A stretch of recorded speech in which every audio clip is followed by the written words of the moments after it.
Hello, good morning madlang tropa pets. Sa araw na to ay wala kaming trabaho. Kaya naglakad-lakad kami ni Kuya Ek.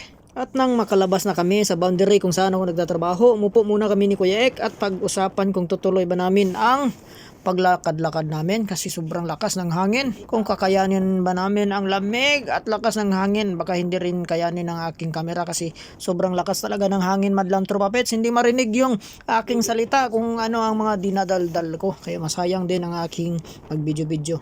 Kaya sabi ko kang Kuya Ek, tuloy ba natin? Sabi naman ni Kuya Ek, Ay, wala namang problema sa kapugian ko to.